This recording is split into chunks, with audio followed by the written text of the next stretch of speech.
God. Everything's gonna be okay, guys. It's gonna be okay.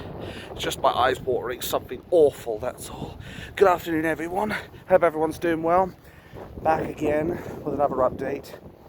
Not a life update, although I'm not sure how many people like the update, to be honest.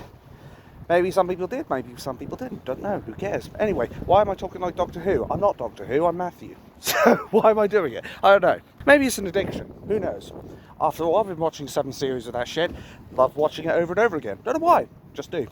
But of course, you didn't come here to find out about my addiction to the Doctor. Doctor? Doctor Who? Who? No, just the Doctor. No, this is about Tommy Robinson more than anything. And Mayar to a lesser extent, although he is directly linked to this. But the way I look at it, the update is basically Mayar and Sammy Woodhouse went down to visit Tommy Robinson at one point, and during their visit, Tommy Robinson basically said to Mayar to get his message out there. Tommy's, that is. And Mayar, pretty admirably, decided, you know what? Yeah, I'll take the consequences on the chin for breaking the NDA, and I'm going to tell the truth. Because after all, I don't recall any other prisoners who were locked up on a civil offence who needed NDAs to be able to visit them. So why Tommy Robinson? I think we already know the answer to that. And it comes down to one man who has about as much courage as Benny did in The Mummy. And rather fittingly, Benny was a traitorous little bastard who basically decided to join Imhotep. What a fitting way to describe Keir the Traitor Starmer, though instead of Imhotep, it's the WEF and of course Davos. Because Keir the Traitor Starmer is terrified of Tommy Robinson, as we all know. Locking him up in a Category B prison and considering moving him to a Category A prison again, Belmarsh, based off of who he is, not what he's done. Or more rather, what he could do to the establishment, and not what has he done by regards of the law. Now, I don't know about you, but quite frankly, I don't think Tommy Robinson should be spending his time in jail, considering he didn't really breach contempt of court. Think about it. The very documentary that the establishment have locked him up for is the same documentary that was released by the Americans, the Silence documentary. Tommy had no control over that. He, as I said many times before, will say again, he was locked up, he agreed to this gagging order, which frankly wasn't even worth the paper it was printed on. He respected it regardless. It was the Americans who released that footage, and then they went after Tommy for it, which they had no right to do. If they really wanted to take any action against the people who were truly responsible for this, they would have gone after the Americans. Those that were responsible for releasing the film.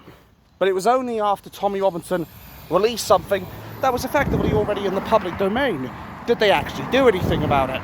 But what that point boils down to is Tommy Robinson should not be spending any time in that prison, quite frankly.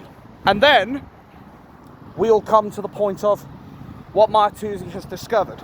Some of it obvious, some of it I predicted from the start, because I'd already seen the effects of HMP only.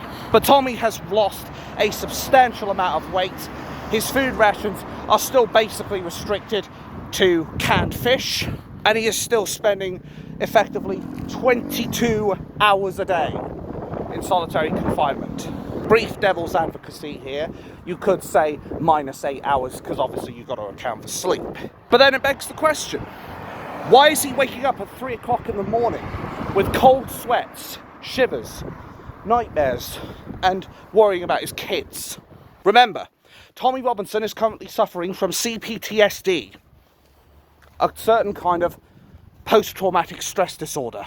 The prison governor knows this, the prison doctors know this, and the medical doctors that have gone to the prison know about this.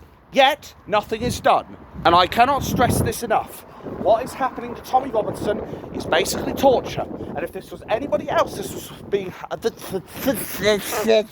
stroke number one. If this was happening to anyone else, this would have been in the newspapers and lawyers would have been all over it just like that. But because of the individual involved, dead silence. Just like the dead silence from all the left-wing NPCs criticising Trump. Oh, he's going to start the war. And then there are some idiots who do go out of their way, who then reverse the narrative and say, but he's going to stop the war. And then we have obviously the people who, as I've said, dead silence, you could hear a pin drop. But of course the mainstream media won't tell you this, or what's happening to Tommy. You know the drill, folks, because say it with me, it doesn't suit the narrative. But what was it as well that Mayar tousi has mentioned that's probably going to put him in deep water? Probably the same water that had him doing high kicks in the swimming pool. Anyway, what's the stuff that's got him in deep water now? I suspect it's what he's leaked about Woodhill Prison, about GB News. Because it turns out that the imam in Woodhill Prison complained about GB News because it was Islamophobic or anti-Islamic. Yep, that's right. It's all down to a certain demographic's feelings again. The very same excuse that keeps getting used to stop the G-gangs from getting investigated. Or the same issues that are basically causing a lot of these people responsible for these G-gangs from actually being exposed. Because after all, Islam doesn't like it when they're put in a bad light. They don't like it when ordinary indigenous folk start exposing the evil within Islam. Thank you.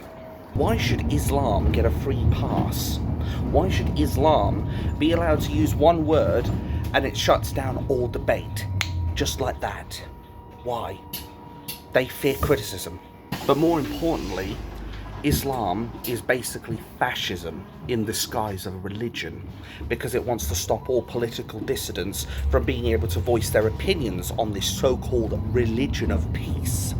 Why else do you think people are basically too afraid to speak out against this so-called religion? For fear of being called racist, even though you can't be racist against a religion. The way I look at it is, Islam, if they were such a noble religion, obviously we know they're not, but let's just use it as an argument for the sakes of this. If they were so noble, why would they have to hide behind using a word to shut down debate? As I said, it is the weapon of what fascists would use to stop their political opponents from getting elected, quite frankly. And it seems rather apparent now that the imam of Woodhill Prison is now deciding, oh, we want to make it so that no one in that prison can actually watch GB News because of the fears of Islamophobia and all that. When people say that Islam runs the prisons, most people don't believe it at first because they usually don't have the evidence presented in front of them. But Mayar tousi has had it presented in front of him, and he's now presented it in front of us. But what I think is perhaps even more sinister is the fact that there are now left-wing groups who are basically campaigning to have channels like Mayar tousi's banned from social media. Because apparently, from what I understand of this situation, is these groups are going out of their way to be like, we want to approach these channels and say, we want one of our left-wing people on your channel. That way, we can basically say, at least you're allowing some of us to have a platform for which to speak on. Isn't it funny? Because those left-wing groups usually never do the same for us, do they? Ooh, pot kettle black. Or in my case, pot kettle white. Anyway, they don't ever want to invite any of us onto their shows. The next stop is City Centre, St. Stephen's Street. Get off here for Norwich Bus Station, Charcoal Line Services and Chantry Place. Yes, can you shut up now? Thank you. Anyway, it's always funny how they always want to be on our side of politics. They always want to be on any perceived far-right shows, but they never want us on their little left-wing shows, do they? Isn't that a coincidence? I think not. But they're doing this so that they can say, well, Ofcom can at least regulate this stuff and basically be like, okay, these guys seem good, they're allowing opposite sides to debate, we'll let them continue. But if they're seeing that Mayar tousi, just as an example, are not allowing people on the left to be on their show and have their opinion, he could get shut down for that because he's showing bias. They could use bias as an excuse to take down his channel. But this is, of course, something the mainstream media are not going to want to tell you. It's ironic when the left wing always seems to say, look over there at the far right, who are all the fascists and all that. And yet, who are the ones practicing the very definition of fascism? I wonder what Owen Jones would have to say about something like this. Mind you, we all know he does all this I can't because there's children here. This spiel that's going on right now. What do you think he would say regarding about this spiel? I don't think he'd see any problem with it. But obviously, he's looking at the road, the stroke number 2, the road with rose-tinted glasses, is what I was trying to say.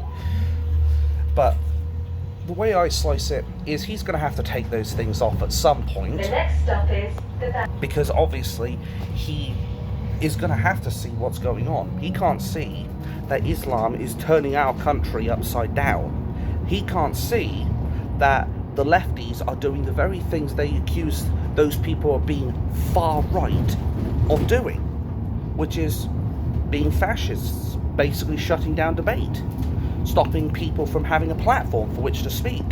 And here we have Mayar tousi exposing the fact that Islam in Wood Hill Prison is stopping other prisoners from being able to watch GB News because of this perceived, I guess perception, lacking a better word, of thinking that GB News is somehow Islamophobic. I'll just take this opportunity though to remind everyone watching this video, and obviously people around me because they can hear me speaking, probably much to their disgust or disappointment, or maybe even to their appreciation, I don't know. But the thing is, Islamophobia is merely a made-up word. It implies that we have an irrational fear of Islam. So it would imply that all the T's going around committing terrorist attacks, or the 84% of all grooming gang cases being committed by predominantly Islamic men, the next stop is, and that's just to name a couple of things, they are implying that people are irrationally afraid of all of that, and the fact that 90% of all suspects on the T watch list, yep, you guessed it, are Islamic. They think it's an irrational fear. No, I think it would be very bloody rational for people to be afraid of that, quite frankly. It's just a shame that many people just don't have the balls, whether up here or down there, or in my case both, to be able to challenge this. And did I say road earlier when it came down to the rose-tinted spectacles? I meant the world, but you know what I mean. What this boils down to is we are clearly seeing a blatant abuse of power and a violation of... I am really getting sick of that girl. It comes down to Tommy Robinson's human rights are being absolutely violated, and it is a blatant show of two-tier governance, both in prison, nearly having my third stroke as well, and of course in our government. We can see that there are T's, M's and R's who are basically getting more human rights than someone who's committed a category D offence. How does that make sense? I think I've already done it. Would you shut up? To put it into perspective, as I've said before, Tommy Robinson is lucky if he gets 12, 14 hours per week outside of his little concrete room in solitary confinement. He's lucky if he gets that amount of time. Most other people in Category D prisons get like 140, 150 hours a week to do all sorts of things. They can do things like learning, doing jobs, helping out around the prison, just to name a few things. Again, the mainstream media are not going to want to compare the two, because obviously they'd realise how much credibility they would lose as far as the treatment of Tommy Robinson's concerned. But the way I slice this is basically... The next stop is road. Yes, I know where I am. The way I look at this is Tommy Robinson shouldn't even be in solitary confinement. He shouldn't even be in prison, period. He needs to be released because of the blatant abuse of human rights. Article 3, torture that's happening to him. Thank you. The way I look at this, if this was happening to anybody else, as I've said many, many times, and will say here again, if anybody else was in that position and not Tommy Robinson, they would be all over this. There would be absolute outrage. There would probably be not even international, I'd say global outrage at the way a person's being treated in our prisons. But because it's Tommy Robinson, nobody bats an eye. Now, as said, Mayar tousi is going to accept the consequences of breaking the NDA. Frankly, I'd probably do the same. Yes, it probably cost me my job. Yes, it would probably see me in prison. But at the end of the day, I think it would be a matter of sacrifices have to be made. We may have to go as far as a scorched earth strategy, which I hope never comes to fruition. But as in most cases, as far as war's concerned, most wars are not won by using words. Most wars are won with boots on ground. And I think this is no different, quite frankly. Think about it. Because we've got another march potentially coming up on the 22nd of March. March on March. The Ides of March. Anyway, on the 22nd of March, there's going to be another rally about protecting our children. And it's going to be starting, I believe, in Hyde Park, down Park Lane. Now I just need Mayfair to complete the set. Anyway, they are going to be holding a protest down in Park Lane about protecting the children. Since obviously Keir the traitor Starmer won't be doing that. Since his nonce party, I mean the Labour Party, or maybe I was right first time, they're more interested in funding teas off in Syria or funding a war that's going on in Ukraine and Russia. Hell, they were even willing to let pensioners basically freeze during the winter, and I can sympathise with them, as I've gone through how brutal being in winter without heating is. As I said, I might have said this story before, but I will mention it very, very briefly. But effectively, my thermostat was not working. So there came a time back in, I believe it was either 2021 or 2022, where or it might have even been 2020 for all I know. But effectively, my thermostat stopped working because the battery was acting up. So I had no heating in my house whatsoever. So I ended up in a situation where, come the winter, the temperatures dropped quite nastily, sometimes going as low as -6, -7, -8. And I'm sitting there in my house. My windows weren't open because I at least have some semblance of common sense. But it didn't change the fact that when winter came, when winter came for me, it ended up getting so bad that while I was trying to wrap myself up in my duvet to keep warm and to go to sleep, I was violently shivering throughout the entire night. You can probably imagine what 4 to 8 hours of that shit would do in that bloody cold, shivering like that. I'm surprised I didn't develop white finger or Raynaud's disease, for those who are wondering what I'm talking about. So I can completely understand from that perspective the dangers of not having heating. Now obviously, some people have probably had it worse than me. Bear in mind, as you get older, you get more vulnerable to the elements. And bear in mind, I'm doing that shit where everything's freezing fucking cold, and I'm not exactly a small guy. I'm 2 people. And I was sitting there, maybe I was about 17, 18 stone back then, but it doesn't change the fact that in that bed, I'm sitting there shivering, look at all this bloody insulation I have, and I'm still freezing my tits off. Put that into perspective. Now imagine what those elderly people were going through. Right, now let's get off of that point before my tits really get to the point. Anyway, the bottom line as far as this Tommy Robinson news is concerned is that, actually no, I need to go a bit further before I get to the conclusion of the video, don't I? Because I didn't mention a couple of other points, which is my humble opinion, subjective, but make of this what you will.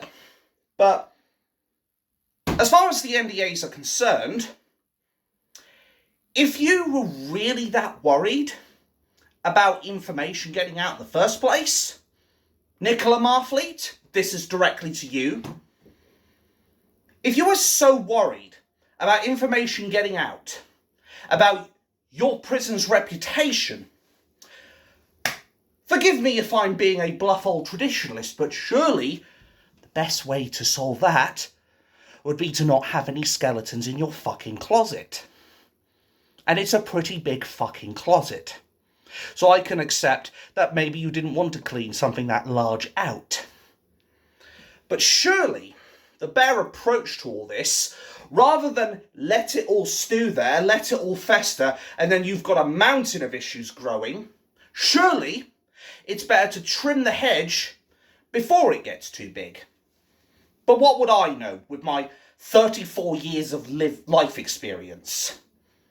But I sure as shit think, maybe I'm using too much common sense here, surely if I've got an issue that is growing, surely the best way is to deal with it before it gets to that size in the first place.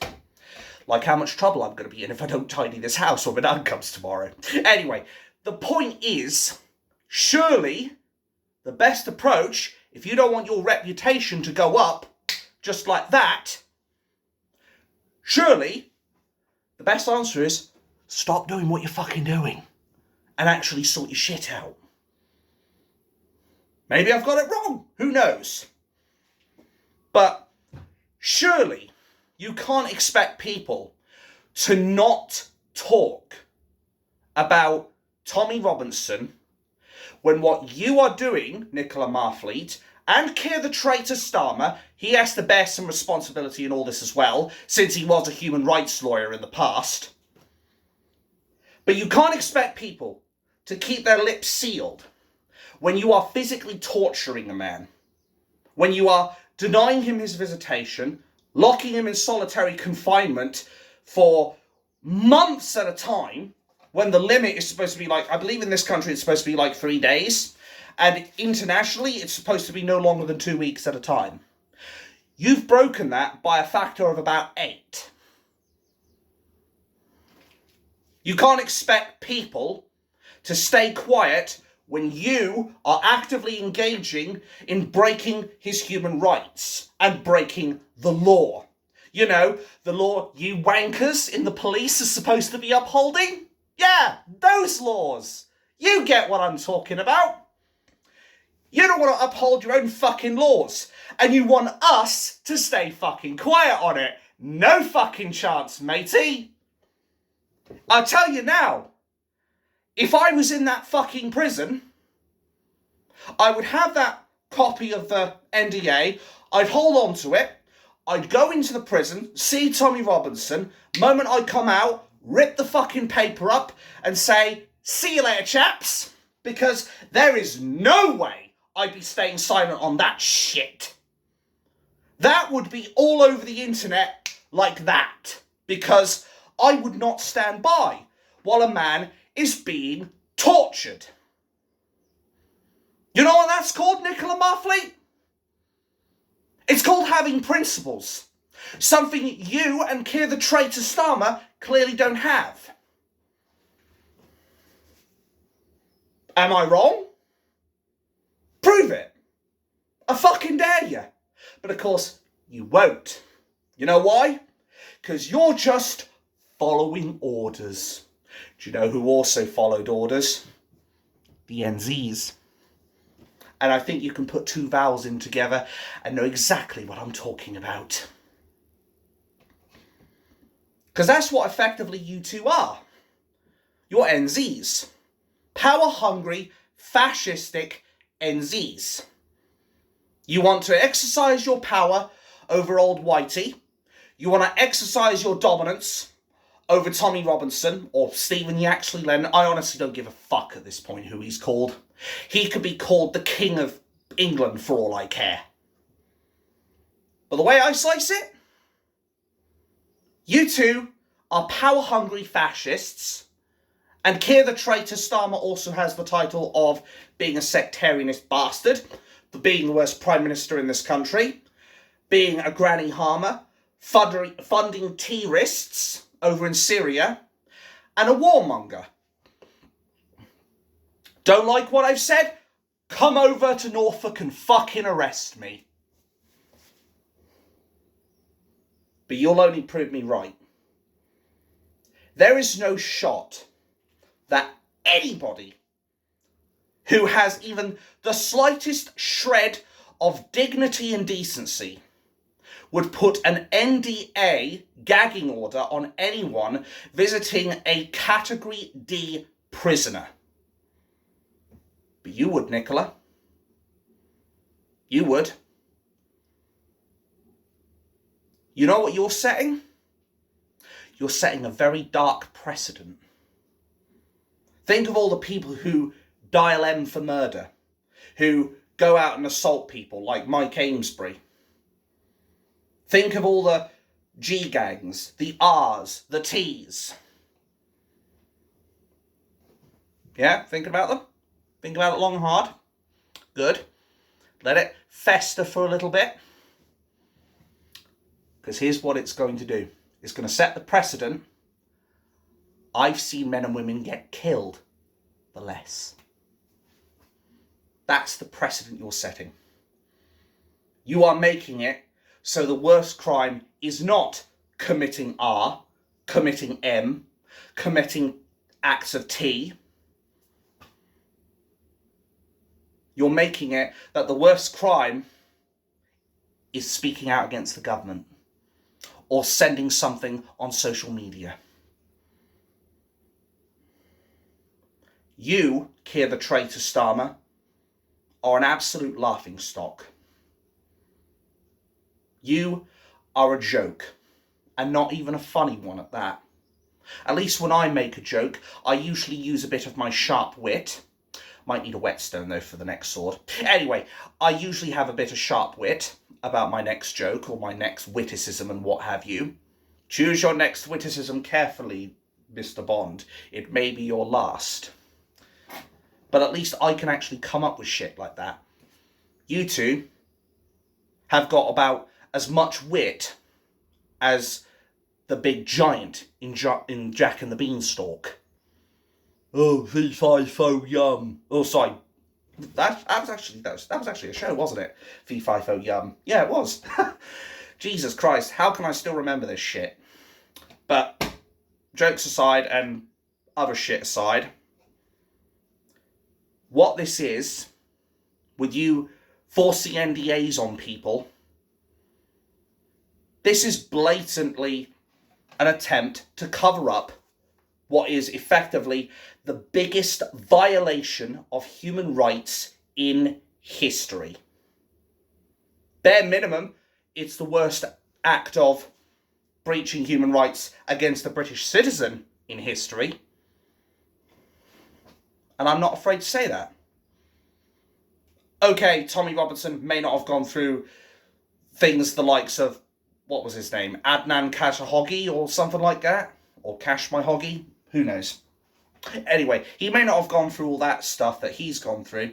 But I tell you what, he's going through so much shit in those prisons that you would almost think what he did was he tried to blow up Parliament like Guy Fawkes did. Well, no.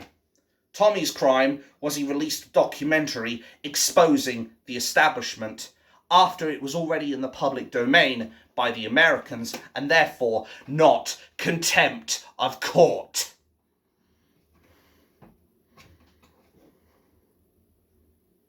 Ask yourselves this question.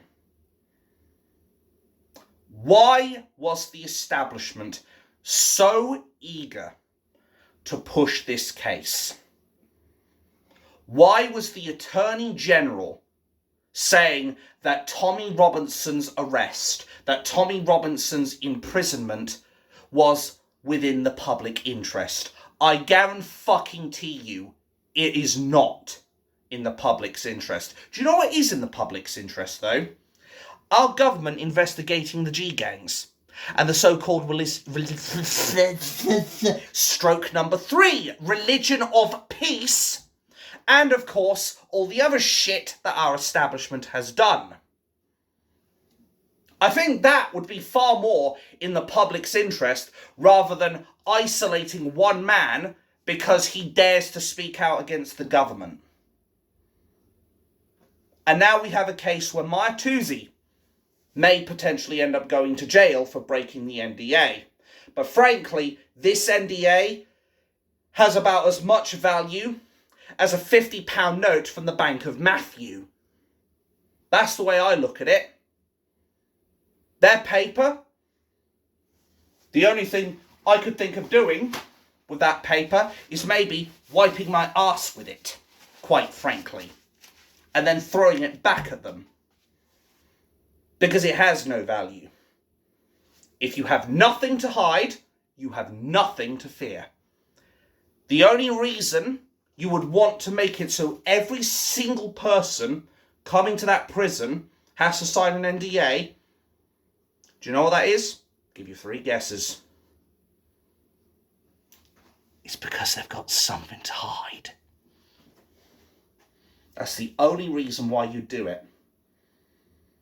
It's the only reason Keir the traitor Starmer and whoever is signing off the 2 weeks of solitary confinement notice would do it. If you have nothing to hide, you have nothing to fear. I cannot stress that point enough. But clearly, the bottom line is our establishment definitely has quite a few skeletons in that closet. I am surprised that closet isn't just bulging at the seams and ready to explode and release all the skeletons from that closet, quite frankly. Tommy is being tortured, and he should be outside prison. He should not be in prison. Do you know of one other journalist that has gone to jail in the history of our nation that was committing contempt of court in this manner, being sentenced to 18 months in prison to serve half? I don't. Do you recall any other journalists who were reporting on grooming gangs, who have had to spend all their time in solitary confinement, or report against the government and have had to spend their entire time in solitary confinement? This is not being done for Tommy Robinson's safety. This is being done to mentally break him. And if they don't want to kill Tommy Robinson, I suspect what they want to do is they want to put him into a vegetative state. Think about it. What would be their best happy medium to try and make us think that all is well? I know this is getting very, very dark, but I have to put this out there because the establishment is more than capable of it. Think about what the BBC did when they hired 2 hitmen for around 55, 60 grand, somewhere around those lines, to kill a drug dealer in front of his kids. Let that sink in. What I think is going to happen is I think they're going to try and break Tommy so badly that it'll be almost like brain death. It'll be like he's basically been put comatose in a vegetative state with no hope of recovery. Ever. You know why? To grind him into a powder, grind him into dust, to stop him opposing the establishment, and to flex their muscles and say, this is what we'll do to you if you oppose us. I think they're going to do everything in their power to make Tommy a vegetable. And there is no Popeye the Sailor Man and his can of spinach to help out with this one. I honestly think that is their plan. Because they won't have technically killed him, but he will be as good as dead, effectively, if he's released in that vegetative state. But I don't think Keir the traitor Starmer understands the scale of the danger he will be in if he does anything like that or kills Tommy Robinson. The revolution that will come, that government will 100% be overthrown. And don't think that we're incapable of defending ourselves. I mean, if I've got a knife like this, which I would sometimes use to cut the vegetables or cut chicken or any other protein that I have got over there. How many people do you think are adequately stroke number 4, adequately armed to fight the government? Now, let me be clear. I don't want it to come down to that. I've said this every single time without fail that I've mentioned revolution. I do not want it to come to that. I do not want to see people going around in the streets with knives or what have you, bats, whatever, and going around killing people. I do not want that. But you have to bear in mind, Tommy Robinson is not just a person. He is a symbol of the British people. He is a symbol of challenging the establishment, having freedom of speech, and challenging the evil ideologue of Islam. You won't be fucking with just one person. You'll be fucking with hundreds of thousands of people. Maybe even millions. Who, even if only 10% ended up taking up arms. Yeah, you could try calling the army. But as said before, Keir the traitor Starmer, he might get 20% of that army. If he's lucky. I mean, over half wanted to join us when Boris Johnson was in power.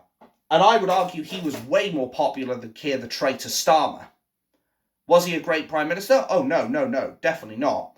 But is he more popular than Starmer? Absolutely. And the way I look at it, you don't want this revolution, Keir the traitor Starmer. I don't want to go out on the street and commit any acts of unlawfulness, because that's not in my blood. But I can't stop hundreds of thousands of people from walking on those streets armed, some to the teeth. Bear that in mind. If anything happens to Tommy, on your head be it, and on Nicola Marfleet's head be it. You haven't seen the fury of the British people in a long time. But the peasant tax revolt is a prime example, as is the execution of Charles I. I believe it was, or was it Charles II? It was the guy who basically went and spent taxpayer money to fund wars. Do you know what the public did to him? They put his head on a block and cut his head off. Just like that. You could be next on that list, Starmer. Of course, we'd make sure you go through a trial, because you'd have to stand trial for treason. We'll do things by the book. You haven't. Nicola the Monster Marfleet hasn't. And you really do not want to see the fury of the British people. And if you think the British people are scary, you haven't seen anything yet. Have you seen what Scottish women can do? Fucking Christ. They put all those men carrying those cabers. Jesus Christ, one Scotswoman. Ooh, yeah, there would be nothing left. Let's just leave it at that. But if you piss the British people off, I don't think you'll ever be able to live in this society ever again. You would have to live with 24-hour security, quite frankly, because of the number of people who are going to want to put your head on a spike. I wouldn't wish that on my worst enemy. But that's the route you're heading if you decide to kill Tommy Robinson.